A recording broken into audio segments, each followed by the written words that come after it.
Hello viewers, সকলকে নমস্কার জানাই।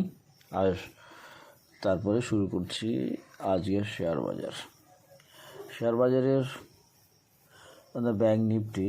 আজকে ব্যাংক নিফটি কী হয়েছিল? হাই করেছিল 48,716। তো হ্যাঁ, কাল বলেছিলাম যে একটা 49,000 একটা ট্রেন্ড তো এবার হয়ে যাবে। এখানে 48,511, এখানে একটা করে স্ট্রং রেজিস্ট্যান্স আছে। হাই করেছিল 48,716, অর্থাৎ 48,511 এই জায়গায় একটা স্ট্রং রেজিস্ট্যান্স হতে পারত, কিন্তু এটা ক্রস করেই দাঁড়িয়েছে। ক্রস করে যখন দাঁড়িয়েছে তাহলে 49,000 যে একটা টার্গেট, সেটা আশা করা যায় আগামী দিনে হতে পারে, কেন এখানে আরও একদিন সময় আছে। অর্থাৎ আগামীকাল যদিও এখানে খুব স্ট্রং রেজিস্ট্যান্স তৈরি হচ্ছে, উঠে যাচ্ছে, তবে খুব বাধার সম্মুখীন হতেই যাচ্ছে। অর্থাৎ এরপরে 49,000 ক্রস করবে কি না বলতে পারছি না, আপাতত 49,000ই বলি।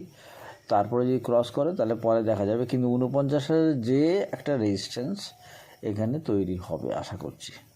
বা 49,000 কাছে যেতেও পারে, আশেপাশেও যেতে পারে, ক্রস হয়তো করবে না, তারপরে একটা ডাউন মুভ আসার সম্ভাবনা হবে। অর্থাৎ আগামী দিনও উপরে যাওয়ার সম্ভাবনা থাকে। এবং এখানে যেটা হতে পারে, আজকের ক্লোজ অর্থাৎ 48,581 অথবা ওপেন 48,586, এটাই হবে স্ট্রং সাপোর্ট, এবং এর উপর থেকেই উপরে যাওয়ার সম্ভাবনা থাকবে।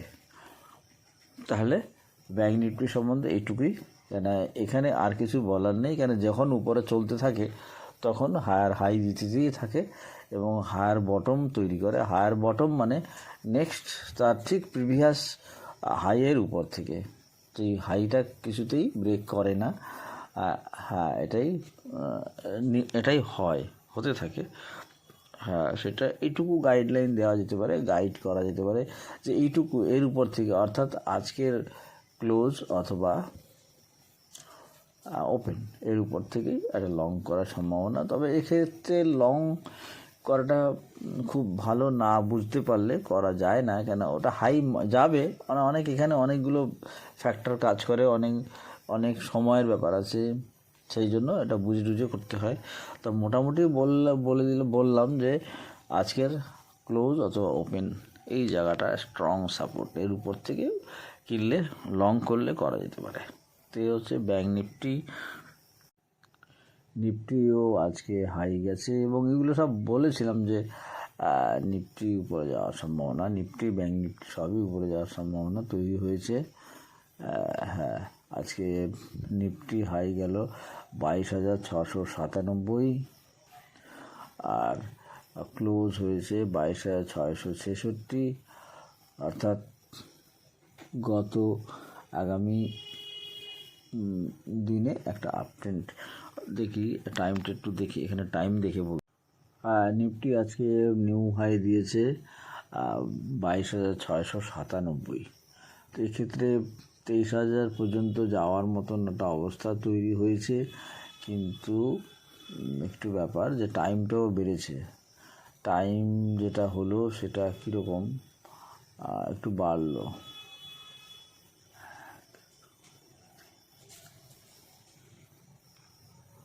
টাইমটা একটু নিফটি সম্বন্ধে বলার আগে একটু বলি যে পজিশনটা কি হচ্ছে।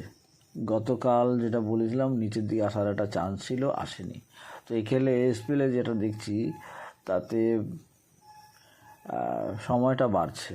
প্রথম কথা, আগামী দুদিন অর্থাৎ আগামীকাল বা তারপরে আরও দুদিন সম্ভবত এরকমই হবে। এখান থেকে আরও দুদিন আপ ট্রেন্ড থাকার সম্ভাবনা আছে, তবে সেটা কোন পর্যন্ত, এখানে 22,818 এই আপাতত মনে হচ্ছে এইটুকুই যাবে। তারপরে হয়তো আবার একটু কারেকশান, এখানে সময়টা আস্তে আস্তে বাড়ছে। অর্থাৎ সময় যখন বাড়ছে তখন ধীরে ধীরেই যাবে। তো প্রথম 22,818 এখান থেকে যে একটু কারেকশান, তো গতকাল যে কারেকশানের কথা বলেছিলাম মানে আজকের জন্য সেটা হয়নি, তবে আমার মনে হয় আর 22,818 যাওয়ার পরে কারেকশানটা হওয়ার সম্ভাবনা থাকবে।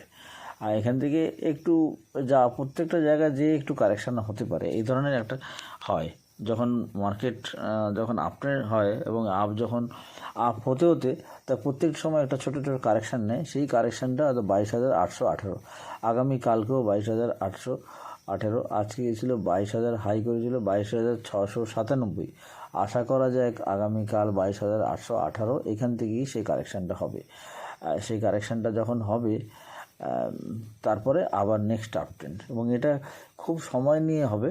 সময়টা অনেকখানি বেড়েছে, সেটা আমি আর বলছি না, আপাতত দুদিনের জন্যই বলছি যে এটুকু 22,818 আপাতত টার্গেট হচ্ছে 22,818, তারপরে একটু কারেকশান, তারপরে নেক্সট আপট্রেন্ড হবে। সেই জন্য নিফটি আপাতত এইটুকুই যে 22,818। আর একটা কমেন্ট এসছে বন্ধন ব্যাংক সম্বন্ধে। বন্ধন ব্যাংক এখানে প্রায় 174-এর মতো এসেছিলো। এর আগে আমি বলেছিলাম যে এটা প্রত্যেকটা লোতে একটু একটু করে নেওয়ার জন্য, মানে এখন যে কারেকশান হচ্ছে সে কারেকশানে নেওয়ার জন্য অনেক দিন পর্যন্ত এটা একটু একটু করে নেওয়া যাবে এবং অ্যাকুমুলেশন করার জন্য। তো অ্যাকুমুলেশন পিরিয়ডটা এখনও শেষ হয়নি, আছে। আর যেটা হয়েছে সেটা এখানে 200 পর্যন্ত গেছে, 200 ক্রস করেছে, ওখান থেকে পড়ে এখানে একটা স্ট্রং সাপোর্ট 185তেই নিতে পারে। হয়তো সেটা আসতে পারে 183-84। এখান থেকে আবার লো এসেছিলো, লো হয়েছে 179, তবে 179 হয়ে দাঁড়াতে পারবে না। আশা করি এখানে স্ট্রং সাপোর্ট হবে এই জায়গা বলতে 183-44।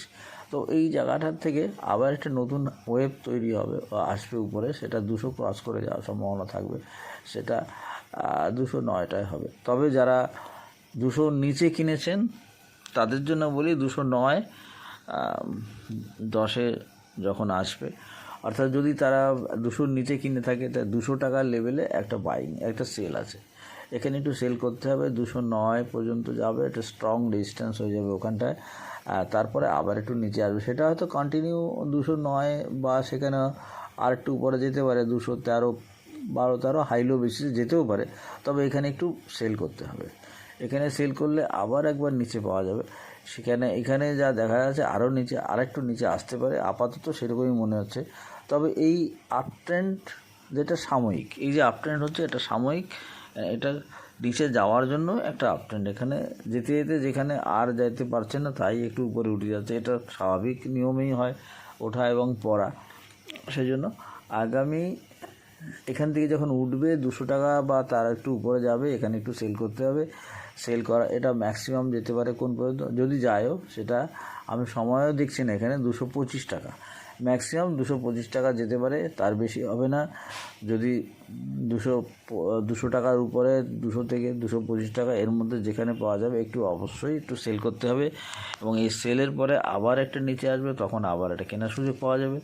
তো প্রত্যেকটা মুহূর্তে এভাবে বাইং করতে হবে, উপরে সেল করতে হবে, এবং আবার নিচে যখন যাবে নিউ লোতে, এভরি লোতে একটু একটু বাইং করতে হবে। এই হচ্ছে বন্ধন ব্যাংক এখন অবস্থা, মানে এটা নিচের দিকেই যাচ্ছে। অথবা এটা হয়তো যখন নিচে যাচ্ছে আরও নিচে আসার সম্ভাবনা, সেটা 150 টাকাও চলে আসতে পারে এরকম।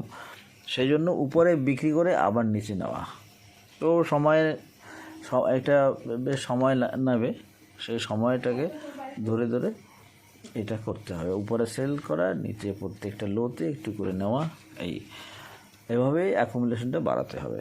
তো এই হচ্ছে বন্ধন ব্যাংক। আজকে বলছি দুটো স্টক সম্বন্ধে, খুব বড় স্টক, যেটা ডলার ইন্ডাস্ট্রি আগে বলেছিলাম, এবং কেমপ্লাস্ট সানমার এটাও আগে বলেছিলাম। দুটোই খুব ভালো অবস্থা আছে, রিডিং ভালো আছে, উপর দিকে যাচ্ছে। তবে কেমপ্লাস্ট কারেকশানটা হয়ে উপর দিকে তৈরি হয়েছে, এবং উইথ ভলিউম। যেটা সবচেয়ে বড় ব্যাপার, যে কোনো স্টক ওঠার সময় তার ভলিউমটা দেখতে হবে। পজিটিভ ভলিউম যদি বাড়তে থাকে তাহলে মনে করতে হবে সেই ওঠাটা ভ্যালিড, হ্যাঁ আপ ট্রেন্ডটা ভ্যালিড, তার ভ্যালিডিটি যথেষ্ট শক্তিশালী, উপর দিক যাবে। এবং আশা করা যায় ডলার ইন্ডাস্ট্রি আপাতত মনে হয় 620, আর 620 আমি এরকম মোটামুটিভাবে দেখে দিচ্ছি, দেখছি 620 থেকে 633 একটা লেভেল এরপর তো যাবে। সেটা হয়তো এরকমও হতে পারে 633 শেষ না হয়ে আরেকটু উপরে যেতে পারে 650, হ্যাঁ 650 পর্যন্ত যাওয়ার একটা সম্ভাবনা আছেই ডলার ইন্ডাস্ট্রি। এবং খুব ভালো লাগছে কেন, এটা আমি অনেক আগে বলেছিলাম বেশ কয়েকবার, আজকে বলছি অনেকদিন পরে মনে পড়লো, তাই আজকে দেখলাম যে খুব ভালো উপর দিক এগোচ্ছে, ভালো উপর দিক যাচ্ছে এবং with volume, positive volume, new high, ভলিউমের নিউ হাই, অর্থাৎ ভলিউমের নিউ হাই হয়েছে। হয়ারাস এখন দাম এখনও হাই দিতে পারে না, অর্থাৎ আগের হাইটা ক্রস করতে পারেনি। আগের হাই বলতে কত, 614, তো এবার হয়তো 650 চলে যাবে। তো যখন কোনো স্টক তার পজিটিভ ভলিউম বাড়ছে, নিউ হাই হচ্ছে, তার মানে অথচ দাম এখনও নিউ হাই দেয়নি, অতএব তার বাজারে তার ডিমান্ড ভীষণভাবে এবং সে উপরে যাবে, এটা ঠিক নিউ হাই দেবে, হয়তো 700 টাকা টাচও করে যাবে, 650 থেকে 700 যাবে, এটা ধরে নেওয়া যেতে পারে। কেন সব দিক দিয়ে খুব ভালো লাগছে।